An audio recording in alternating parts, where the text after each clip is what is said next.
Android. As you are a professor in political science, will you add some Syrian crisis into your textbooks?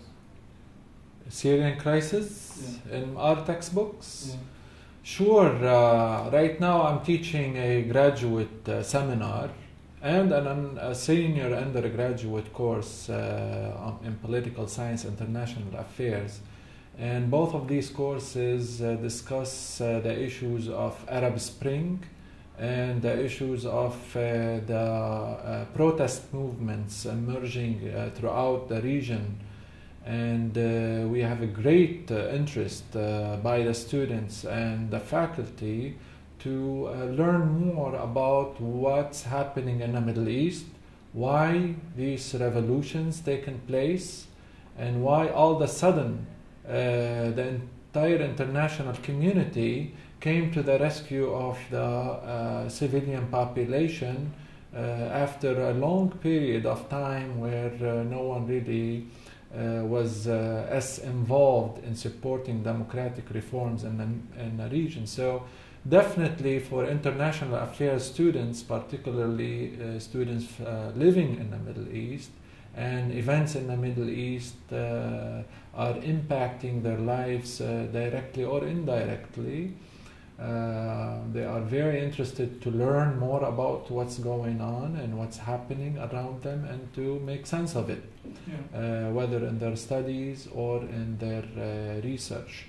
In addition, we are here at the Lebanese American University in Beirut.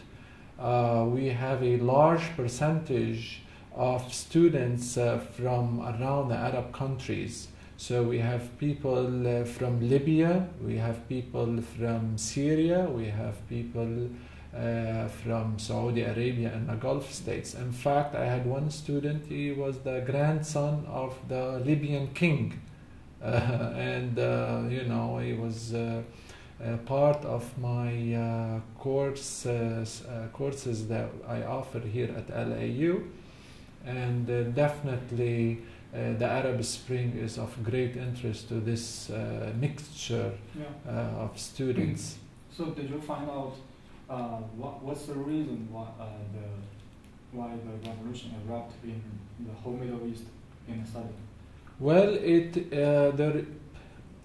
we are still trying to find out, and we are conducting research as faculty and as group of researchers around the region, and we are trying to investigate what's happening. I, for instance, have been conducting interviews with Arab activists who were leaders in various revolutions, and trying to sense from them the reason why all of a sudden this great mass movement emerged in the streets, and what's the secret behind their success, at least in Libya, Tunisia, Egypt, and Yemen.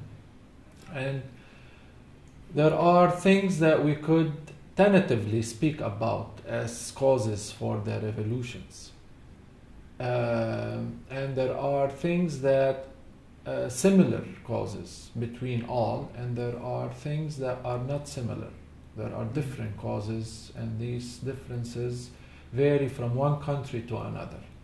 Now, the common cause, I would say, is repression and call of people for greater freedom. And this is common throughout the region. And if you note that all these revolutions particularly took place in countries where the regime is autocratic, where you have one leader, one party, and a ruling family, give or take, with a strong military and security apparatus repressing people's right to expression, to assembly, to all kind of rights that they should have as normal citizens of their country. So the call for freedom was common among all these different countries. Now the reasons sometimes differ from one country to another. So the reasons in Syria, for instance, is a quite different in various ways than a reason in Egypt. In Syria, the sectarian reason dominates over other causes. The repressions in Syria has, at least for the past 10 to 20 years, have increasingly took its toll on a Sunni population in favor of Alawi. So the grievances in Syria that's helping mobilize the population there against the regime is predominantly sectarian oriented. This issue was not a reason in Tunisia, for instance.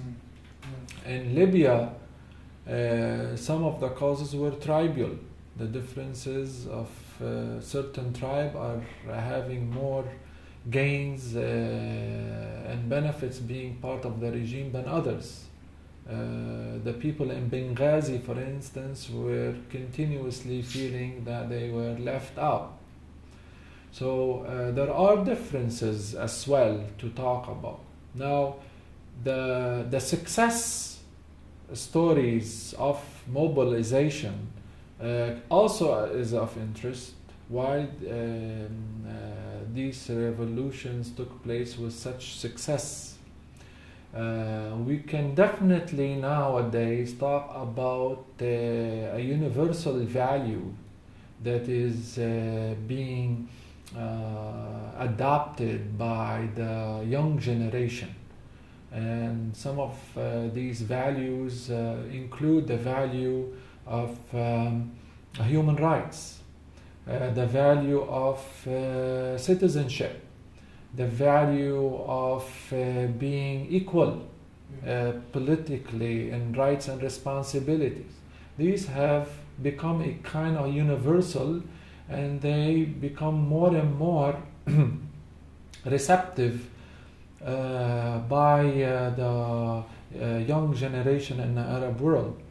And that's why we have seen lately, at least in the past 10 years, a mushrooming of civil society organizations calling for rights, particularly in Egypt and Tunisia, for instance. We have an expansion of the number of civil rights and non-governmental organizations calling for and advocating for these issues.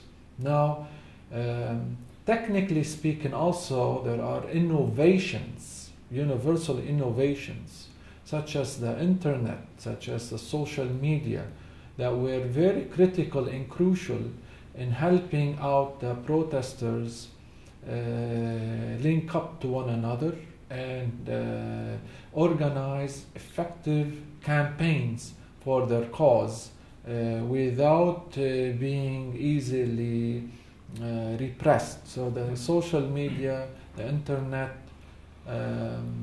were among the means, effective means to mobilize, especially not only because their accessibility to a large number of people, but also because this means of communication does not require the strong structural leadership to be organized on a paramedical level. It's a groups, large number of groups can organize without a leader, and this makes it really difficult for the authority to undermine the ability of the organizer to mobilize. Yeah. So definitely that's a mean. Now, there are other common causes one can speak about as well across Arab countries that led to the revolutions. Other than what I just mentioned, we could speak also about a large number of educated youth coming out from universities and colleges, not finding jobs because widespread corruption among leaders and governments, monopolizing the job market and economic benefits to those who are supporting the regime, while denying such benefits to the largest population in these countries. So young people, educated, coming out in a large numbers from universities with great global exposures to universal values, like I mentioned, with the ability to organize through the internet and various aspects of social media, were crucial reason and common and to a large extent in making this revolution happen and to be successful. Now, there is another dimension of this revolution one can also speak about, and that is the international dimension.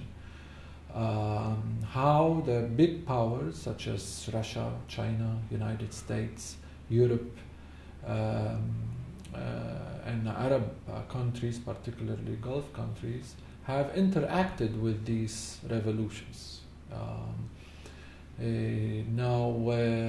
In certain aspects, international involvement in these revolutions fostered and helped the transition to be smooth, such as Tunisia and Egypt, and to some extent Syria, and to lesser extent Yemen, and to no extent at all in Syria.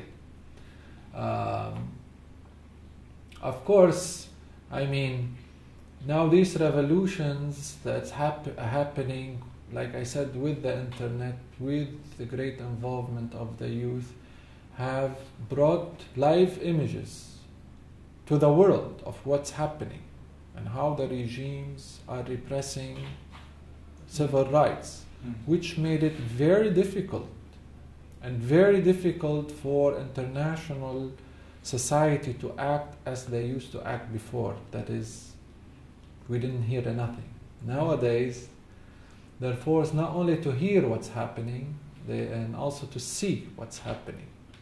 And they are, international community nowadays can be easily subject to questioning by their own populations.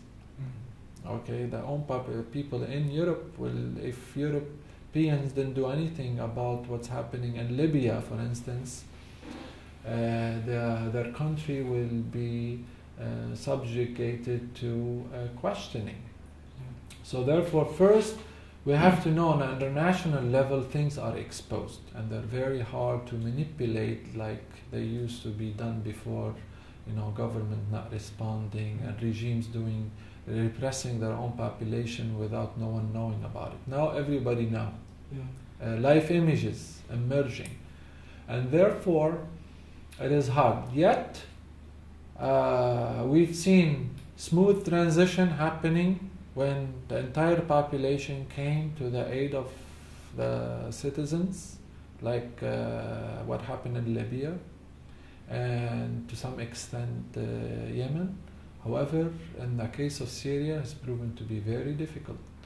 And the international division over Syria, Russia and China on one side, Europe and United States and Arab countries on the other, this division has made the prospect of peaceful change or convincing the regime of yielding to reform a much more difficult process. The situation in Syria is being further complicated now by the international conflict rather than strictly or solely on a domestic conflict. And it seems that the Lebanese people are more concerned about the Syrian crisis rather than crisis in Libya or in Bahrain, in Egypt, and even there's some problems inside Lebanon, and it seems many people doesn't concern about it. Right. Well, Syria means a lot to Lebanon. Historically, geographically, economically, and politically.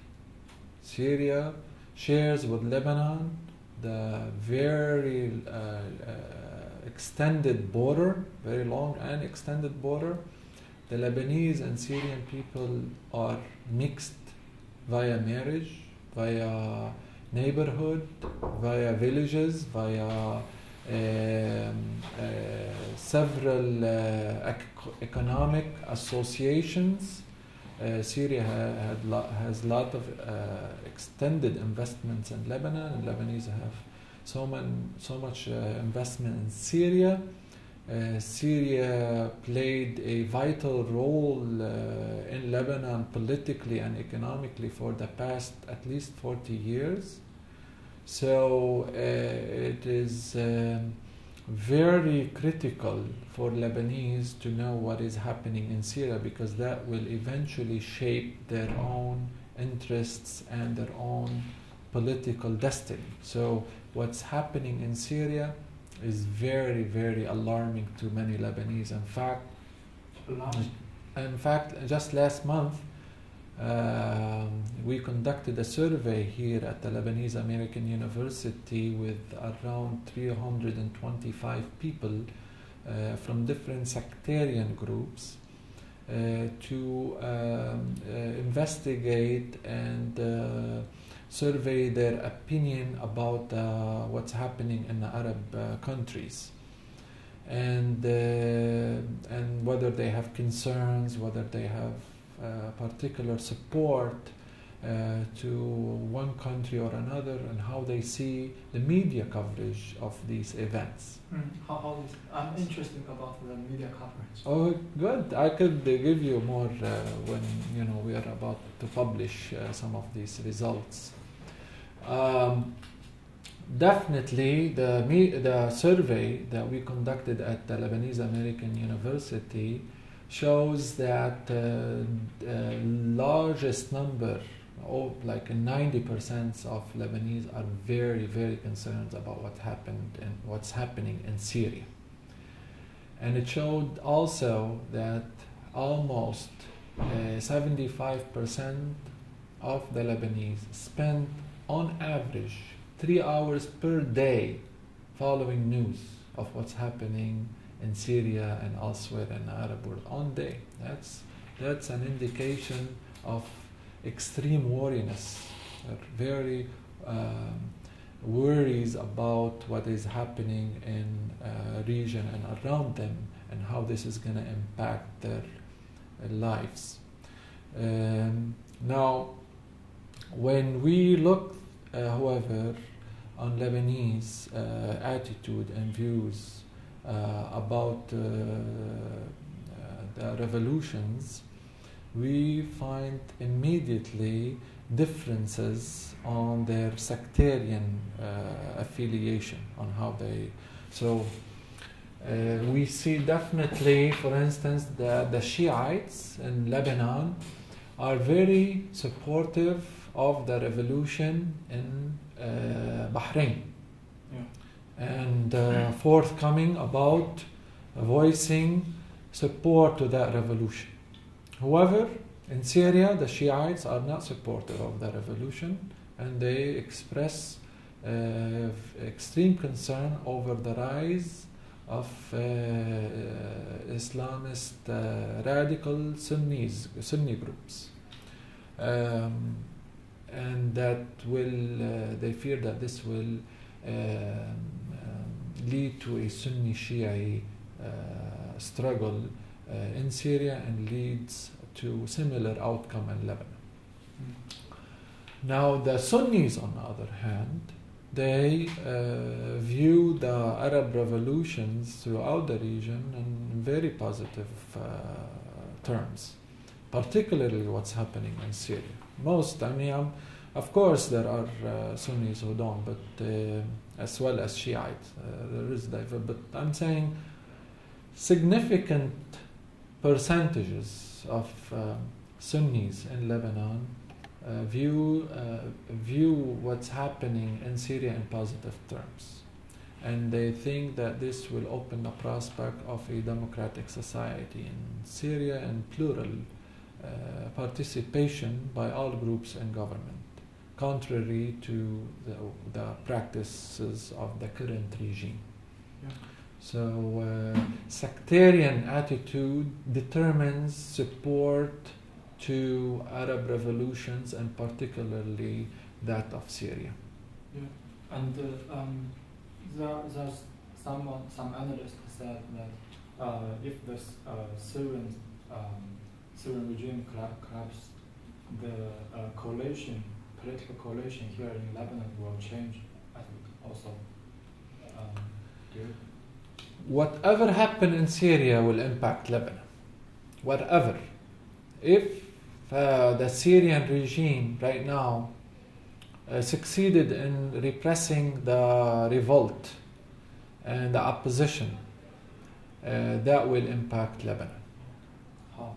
That will signal if the Assad regime emerges victorious and with ability to undermine voices of dissent, that will boost pro-Syrian elements in Lebanon, particularly Hezbollah, and will undermine the Sunnis in Lebanon to a large extent, particularly the Future movement, may split the various Sunni groups in the country and bring about more supportive element of the Syrian regime under the pretext of formulating a united front against Israel. Mm-hmm. So that may be one of the outcomes. Now, on the other hand, if the regime in Syria collapsed, depends on the alternative to that regime that will influence Lebanon as well. So if, let's say, the alternative to the Assad regime was a plural coalition of different sectarian and political groups formulated a government, then the pluralism in Syria will influence pluralism in Lebanon and will moderate sectarian tensions. Definitely will not play to the favor of Hezbollah. It will not, nor of the Shiite in general. It will definitely boost the power of the Sunnis in Lebanon to one extent or another, which means that the current government in Lebanon will no longer be sustainable because it will be impacted by the regional changes, and particularly that of Syria. So an alternative government will have to replace this one. Other alternatives may have similar, but definitely, what we are seeing in Syria seems to be a protracted kind of conflict that doesn't have a short-term resolution. So I think Lebanese now are preparing themselves for an extended term of conflict. Even if the Bashar al-Assad regime fall down, even the alternative will take long time, it seems, given the division of the opposition, given the makeup of the Syrian society, the ethnic and sectarian composition, given the international stake in Syria, whether by regional power, bordering countries, or by international power. So I think the Lebanese polity at the moment is in a phase where all the major actors are preparing themselves for a prolonged crisis in Syria. And most leaders right now in Lebanon are trying to devise a way to undermine the impacts of Syrian events on Lebanon and try to situate themselves in what's so-called non-aligned or non-sided position. So, the Syrian regime has a big influence on Lebanon. But on the contrast, does Lebanon have big impact on Syria? Yes, we have. At least economic impact. In banking sector, Lebanon is present strongly in Syria with investments. Other ways, we provide Syria with access to water, particularly to areas south of Syria. So we use transit to import and export to Syria. Yeah. So that means Lebanon also have some power to change assessment. Nowadays, with the sectarian dimension of the Syrian conflict becoming more evident, what is emerging, for instance, that because the sectarian groups in Lebanon are much more organized on a sectarian level, with existing sectarian leadership for so long, for at least 200 years, okay? And now these leaders are very ready to speak in sectarian agenda. They seem to becoming more influential in intervening or in influencing events in Syria. For instance, right now we hear Druze leader Walid Jumblat speaking about the Druze in Syria and the importance of Druze not siding with the regime and taking a position of being with the revolution. So here we are now in a phase where some sectarian leaders start to influence event. We hear Lebanese Sunni leaders such as Hariri, Saad al-Hariri, former prime minister. We hear Islamist leaders emerging from different mosques such as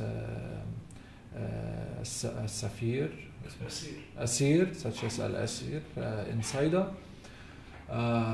They are calling on Syrians to rise up and and they definitely with some Sunni connotation to their call.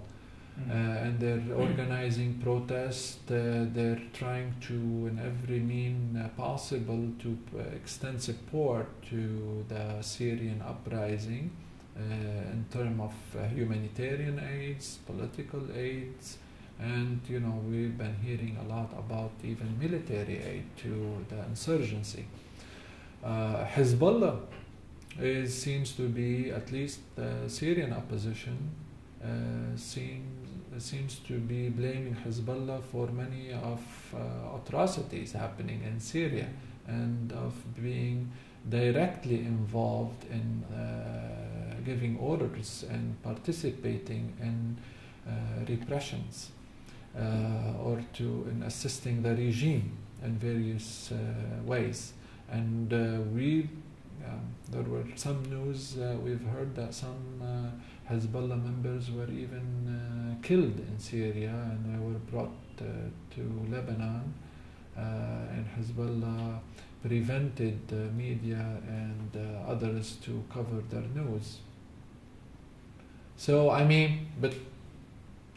these are things being talked about rather than something that we can really pinpoint as evidence. Yeah. As you personally, how do you predict the future of the Syrian crisis? I think right now, domestically in Syria, the situation is ripe for change, for an alternative to the Ba'ath regime. The entire population in Syria is in one way or another, even the Ba'athists themselves, through the referendum of the constitution they passed the other day, which received 90% of the support, again, back to the 90s, seems to suggest change. People want change, and they want a different regime, and they want a plural system. So the domestic condition in Syria is calling for a change, and calling, definitely most Syrians are calling for a peaceful change. No one wants to have a civil war in a country or a military confrontation. And Syria, the economic conditions are very bad in Syria. And the regime has proven unable to meet people's demand on economic and political level. Widespread corruption and so forth. And therefore, domestically, and even from an Arab perspective, regionally, there is a strong consensus on the need to change in Syria. So everybody, now the problem now, that it's not domestic or regional. The problem primarily international. Yeah. The problem of change in Syria is international, and this is what preventing change in Syria. Now, from one perspective, Iran is very concerned about what is the alternative going to be, especially that it has established a very strong strategic, economic, military ties with the regime. And it sees that this regime is of very significant strategic position in the region. So Iran is not willing to give up that easily. In addition to Iran, we have the Russian and Chinese position.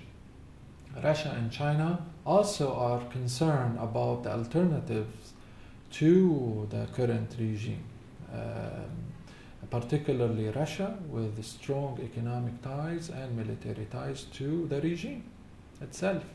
And Russia has, since the Cold War, till now, has established strong ties with the Syrian regime and considers that regime's very important asset to its position vis-a-vis Turkey, vis-a-vis Iraq, vis-a-vis Israel.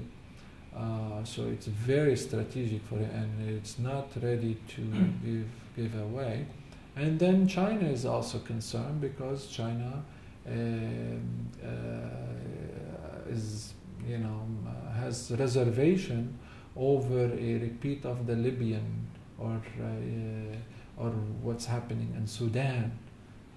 Either a scenario where the country get divided, or the influence in that country are gained completely by the West and the United States, which also may undermine China's regional interest and position in the region. So these are the forces kind of hesitant until now opposing the change, and they're supporting the regime in one way or another.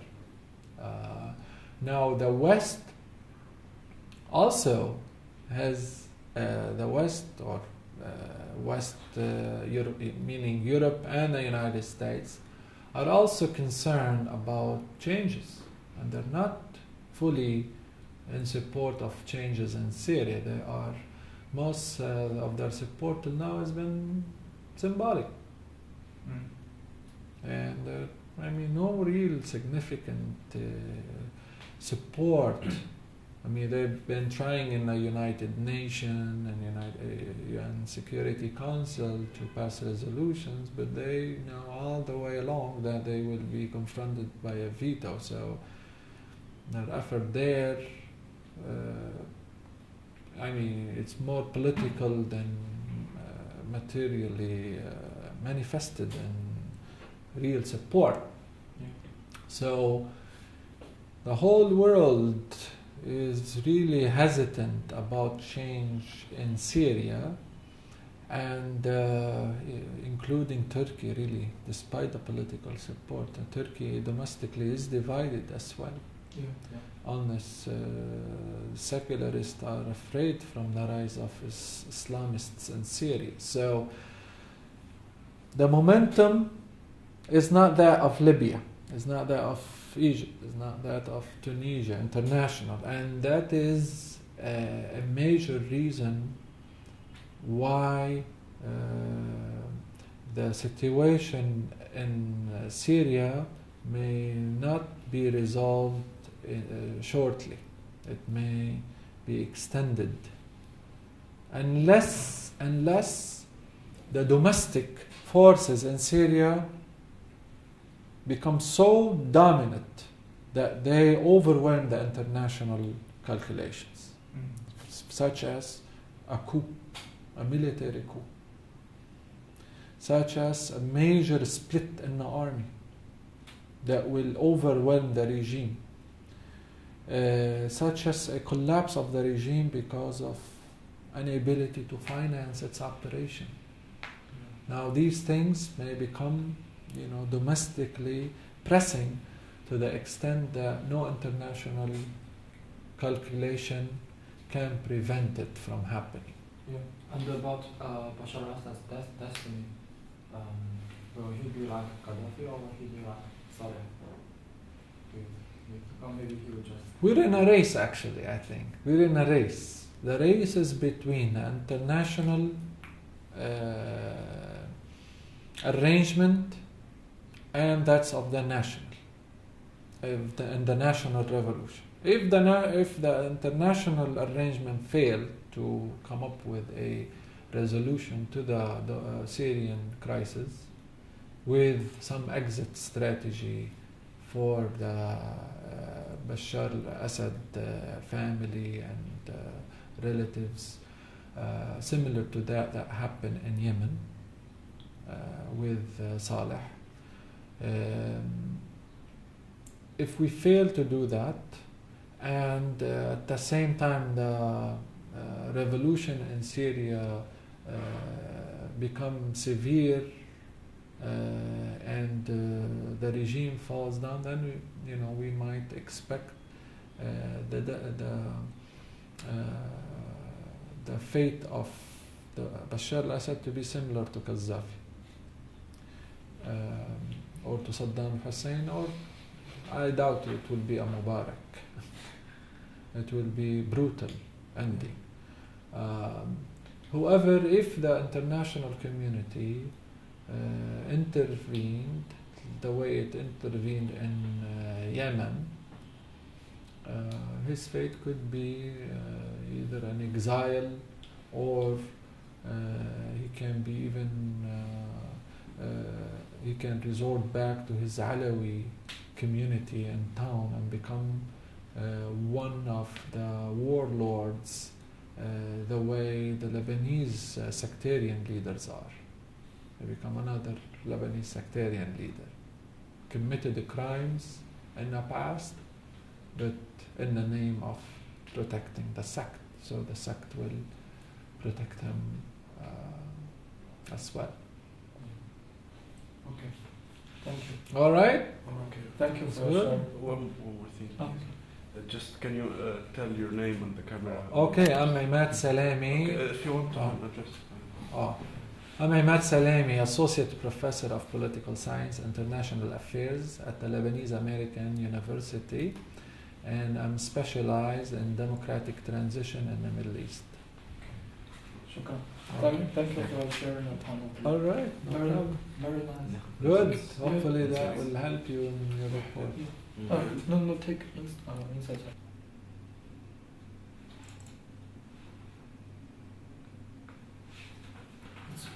It's my first time to hear someone say that the Syrian people want to change. I mean, they really want to change, but most of the media, they ignore this. Depends which media. Most of the media. Not if you go to Future and TV or LBC, but if you go to Manar, Yeah. MBN, No. so